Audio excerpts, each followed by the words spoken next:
The Germania world capital. Despite his dislike of Berlin, seeing it as too modern and Jewish, Hitler planned to turn it into Germania, the Nazi world capital post-World War II victory. Albert Speer, his chief architect, led the 20-year 500 million Reichsmark project to demolish central Berlin, relocating residents to homes of deported Jews. The core of Germania was a new city layout defined by two intersecting boulevards, forming a huge cross over the city. The north-south axis would stretch 5 kilometers, serving as a grand parade route, with traffic diverted into an underground highway. At the heart of Germania would be the Großer Platz, 350,000 square meters in size. It was to be flanked by the Führer's Palace, the Reichstag, the new Reich Chancellery and the Army High Command. In the north end would be the Volkshalle, the People's Hall, designed by Hitler and planned to be the largest enclosed building ever constructed.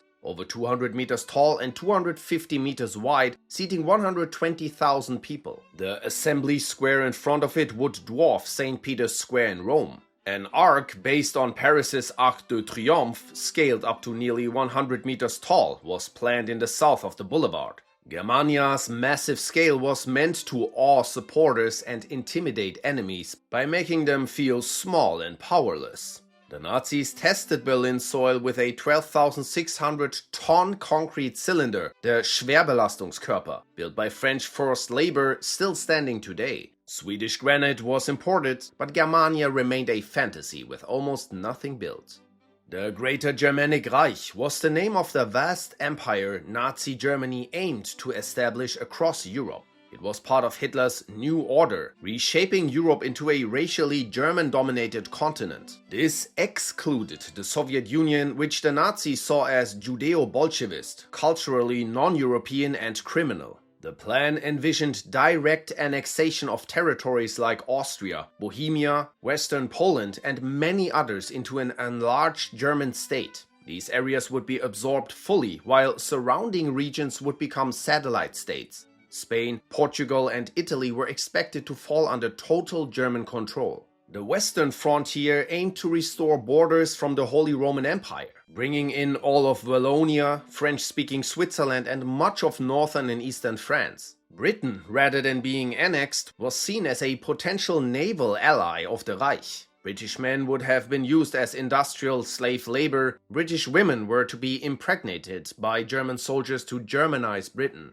The Channel Islands were to become part of the empire, repurposed into strength through joy vacation resorts. Ireland, once occupied, would be unified and governed together with Britain. But the Nazis' regime's expansionist focus was on the east. The idea of Lebensraum aimed to colonize vast areas of Eastern Europe, pushing Germany's reach to the Ural Mountains. Under Generalplan Ost, this expansion would involve continued mass extermination and ethnic cleansing, removing Slavs, Jews, Roma, and others considered inferior to make way for German settlers. The surplus Russian population west of the Urals would be deported into Siberia. Estonians, Latvians, and Lithuanians were marked for future assimilation through Germanization. The Breitspurbahn was a massive broad-gauge railway project planned by Nazi Germany to connect the cities of the Greater Germanic Reich and beyond. Conceived by Hitler himself, the train was meant to be central to his vision of global domination, replacing maritime shipping with high-speed continent-spanning rail. The Breitspurbahn was designed with a 4-meter gauge, over twice the regular width.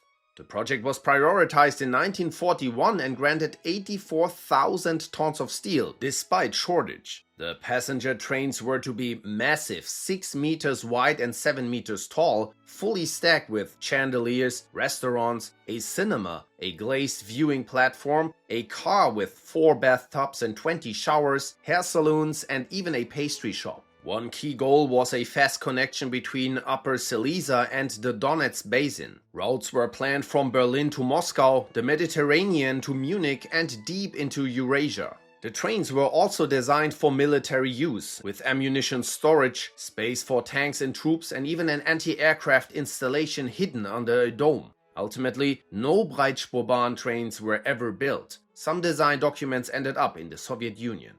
The US invasion. Hitler saw war with the US as inevitable, envying its size and resources while fearing its power.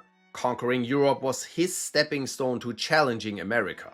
Operation Pastorius was an early attempt to sabotage American infrastructure by infiltrating trained agents into the US. But the plan collapsed when Georg Johann Dasch, one of the German saboteurs, defected and alerted the FBI. The long-term invasion plan required a massive expansion of the Kriegsmarine. After expected victories over Britain and the USSR, Hitler intended to build a navy capable of transporting millions of German troops across the Atlantic. Two invasion routes were considered: a German-Japanese pincer attack via Alaska and coastal cities, or an assault from North Africa to New Orleans, using the Mississippi River to strike inland. The Germans also planned to occupy the Azores, the Canary Islands and others to gain Atlantic bases. The Amerika Bomber project aimed to develop long-range bombers capable of reaching the American mainland. Ultimately, Hitler envisioned Britain, once defeated, joining Germany in a final war against America. Hitler envisioned a post-war occupation of the United States to use it as a breeding ground. He viewed America as rich in Aryan blood due to European immigration and admired its restrictive immigration policies. Under Nazi control, the US would be stripped of racially inferior populations and transformed into a racially pure extension of Nazi ideology.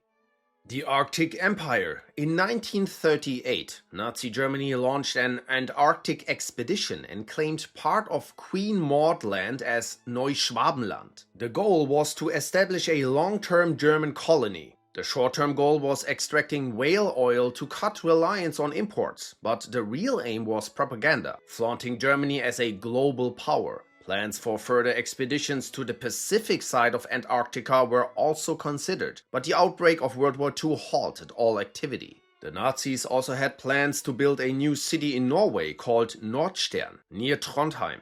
It was to serve as a naval hub, cultural center, and symbol of German dominance in the north. The city was intended to house 300,000 Germans and feature a museum of German art, a Grand War cemetery, and a towering memorial. Nazi mythology tied it to Aryan origins, with plans for lavish cultural festivals celebrating Germanic gods. Nordstern was supported by top naval commanders Erich Raeder and Karl Dönitz, due to its strategic position offering control over the North Atlantic. Hitler described it as a German Singapore. An autobahn was planned to connect it directly to Germany, running through Denmark, Sweden and Norway. The city was key to Germany's expanded Atlantic wall strategy, with Nordstern envisioned as a launching point for both defensive and offensive operations across the Atlantic, including against the United States. The Global New Order. Nazi Germany and Fascist Italy planned to establish political and economic dominance in regions outside Europe, turning them into ideological and resource satellites of the Axis. Africa was to be split up. Northern Africa under Italian control, Central Africa under German rule and Southern Africa under a pro-Nazi Afrikaner regime. In Asia and the Pacific, German communities across China, Japan, Australia, India and the Dutch East Indies were to be used to advance anti-communist sentiment and undermine Allied authority. In Tibet, they planned to start an anti-British rebellion to undermine Allied influence. Germany also retained claims to its pre-World War I Pacific colonies, such as New Guinea and Samoa, considering selling them to Japan. Hitler believed that Australia and New Zealand would be colonized by Japanese settlers in the future. In Palestine, they had plans to establish a puppet Arab regime hostile to Zionism. The broader vision for the region included a greater Arab Union aligned with Nazi Germany, with Saudi Arabia treated as an ally. In Iran, considered racially Aryan and thus immune to Nazi racial laws, Germany planned to trigger an anti-Allied revolt and turn the country into a major Axis partner. Afghanistan was to be transformed into a client state under Amanullah Khan, serving as a forward base against British influence. Central Asia and India were marked for ideological colonization, with Turkic populations targeted for military recruitment and Germanization. The whole subcontinent would be divided, Germany controlling the western part, modern-day Pakistan, and Japan annexing the rest. In the Americas, Germany and Japan aimed to challenge US dominance. Japan planned to seize the Panama Canal and convert Central America into a colonial hub under Tokyo's command. The Nazis sought to dominate South America economically, using German expatriates, Lutheran networks, and local fascist groups. The short-term focus was on Nazifying German communities and creating espionage networks. Long-term goals included political penetration through coups and separatist projects. Schemes like the Führermuseum Plan and Guyana project envisioned Axis-aligned mini-states. Hitler also expressed a desire to found a new Germany in Brazil, expanding into surrounding countries through German-speaking settler communities and fascist gauchos. The Führermuseum was Adolf Hitler's grand plan to create a gigantic building complex in the Austrian city of Linz, near his birthplace, as a centerpiece of the new Reich. It was intended as the greatest cultural hub in Europe, dwarfing Paris's Louvre, featuring an art museum, library, opera house, and theater in one building. The museum area was to house an extensive collection of artworks looted, confiscated, or purchased across occupied Europe. The art collection would be built around Hitler's preference for the 19th century German Romantic and Realist paintings, rejecting modern art which he vilified as degenerate and Bolshevik. The city of Linz was to be transformed into a cultural capital that would eclipse Vienna, which Hitler despised for its modernist tendencies and Jewish influence. He envisioned the city as the new heart of German culture, filled with neoclassical architecture, all designed to project the ideological values of the Nazi regime. Linz should become the most beautiful city on the Danube and an industrial and trading hub. Its development realized through forced labor and concentration camps such as Mauthausen nearby. Hitler invested enormous personal interest in this project, sketching building layouts himself and constantly discussing its details. Though the museum was never constructed, thousands of artworks destined for it were already collected and stored, initially in Munich and later hidden in the salt mine at Althaussee, later captured by the Allies. The Nazi television propaganda network. Hitler's regime dreamed of a dystopian TV empire, the Deutscher Fernsehrundfunk, to control minds across the Greater Germanic Reich. Launched in 1935 as the world's first regular TV service in Berlin, the Nazis planned to blanket Germany with giant 2-meter-wide wooden TV screens in town squares, laundries, beer halls, and factories, broadcasting propaganda 24/7. Programs included Aryan family shows like Family Chronicles, An Evening with Hans and Gelli, live Nazi rallies, and even executions to terrify dissenters. The network aimed to replace radio with a communal TV tower in every village. Engineers sketched mobile TV vans to beam signals into rural areas, and Himmler pushed for loyalty tests, where viewers had to report on neighbors who didn't clap for broadcasts. Limited broadcasts started in 1935, but the grand plan for a totalitarian TV empire never materialized.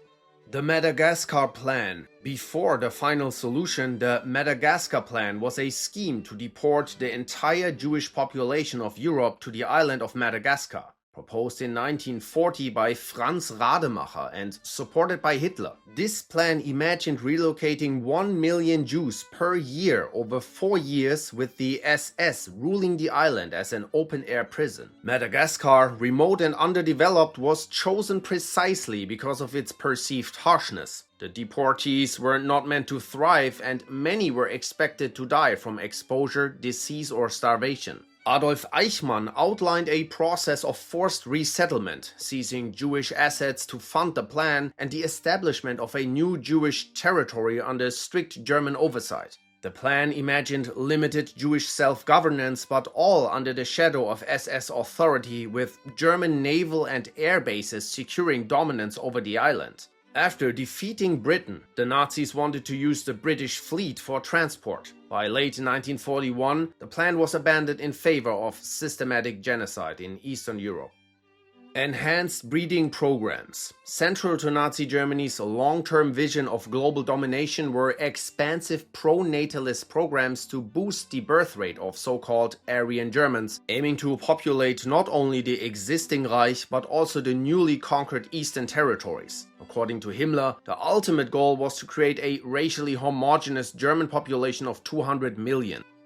To support this vision, the Nazis institutionalized the Lebensborn program, initially created in 1935, which provided maternity homes and financial incentives to racially valuable women who agreed to bear children for the Reich, often outside of marriage. These women were encouraged to partner with SS officers or other racially screened men. Over time, Lebensborn became involved not only in encouraging German births, but also in kidnapping and Germanization of racially suitable children from occupied countries. Public honors like the Gold Honor Cross of the German Mother were awarded to women who bore 8 or more children. Motherhood was idealized as a woman's highest calling in service of the folk. The program was planned to be expanded even further across newly Germanized regions. Martin Bormann and Himmler also planned reforms to boost population growth by allowing war heroes to legally marry additional wives.